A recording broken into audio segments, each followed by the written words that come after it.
बात पूछती हूँ और ये बात कई बार आप पे आरोप लगे हैं कि आपका जो मॉडल है चुनाव जीतने का वो ये है कि फ्री बिजली, फ्री पानी।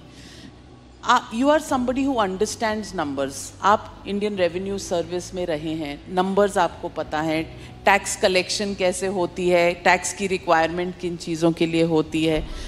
क्या ये फ्री के जो पॉपुलिस्ट बांटने की इलेक्शंस के दौरान जो ये एक आदत सी पॉलिटिकल पार्टीज़ में बन गई है, क्या ये लॉन्ग टर्म सस्टेनेबल है?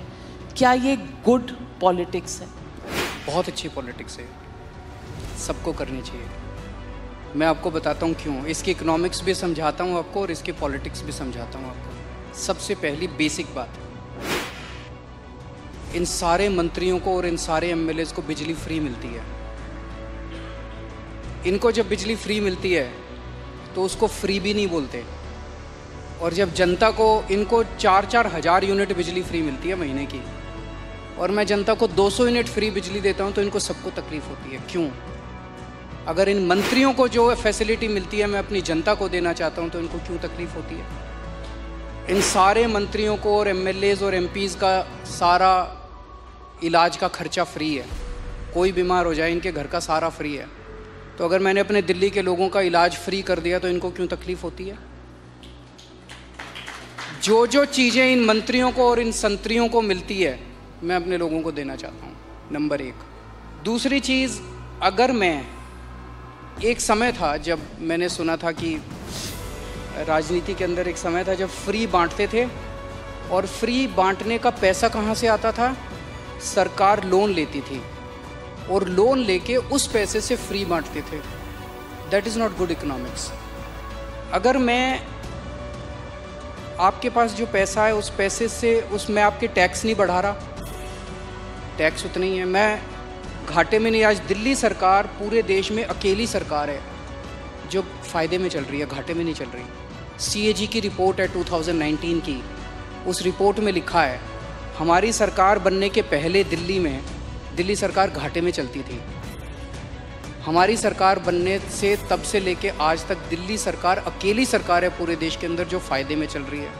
मैं सरकार फ़ायदे में चला रहा हूँ, मैं कोई नया टैक्स नहीं लगा रहा, मैं कोई लोन नहीं ले रहा। अगर मैंने करप्शन ख़त्म करके, पैसा बचा के लोगों को अगर सुविधाएं दे दी तो क्या बुरी बात की? तो दिस इज़ गुड इकोनॉमिक्स। और तीसरी चीज़, पर ये मिरेकल होता कैसे? मैं एक छोटा सा एग्जांपल देता हूँ। जैसे ये फ्री दवाइयों वाला कैसे सिलसिला चालू हुआ, ये बड़ा इंटरेस्टिंग है। हमने एक फ्लाईओवर बनवाया, उस फ्लाईओवर की 325 करोड़ रुपए की एस्टिमेटेड कॉस्ट थी, वो शायद 200-250 करोड़ रुपए में बन गया, तो 125 करोड़ रुपए उसमें बच गए। कैबिनेट मीटिंग चल रही थी, हम लोग डिस्कस कर रहे थे, तो पता चला कि ये 125 करोड़ रुपए बच गए। हम ये डिस्कस कर रहे थे इस पैसे को कहाँ इस्तेमाल करें। तो मैंने कहा अगर हम सबका इलाज फ्री करना चाहें तो कितना खर्चा आएगा? So after 2-3 days they got back to me, they said 300-350 crore. So मैंने कहा ठीक है, इतना तो हम फ्लाईओवर बनाने में ही बचा लेंगे, इतना का पैसा। तो अगर मैंने फ्लाईओवर बचा के लोगों का इलाज फ्री कर दिया तो क्या बुराई है? मैंने सुना था कि एक मुख्यमंत्री हैं शायद गुजरात के, उन्होंने अपने लिए एक जहाज़ खरीदा 190 करोड़ रुपए का। मैंने लिए अपने जहाज़ नहीं खरीदा, मैंने दिल्ली की सारी अपनी माँ बहनों का DTC बसों में किराया मुफ्त कर दिया, 150 करोड़ का खर्चा आया। बताओ क्या बुराई है?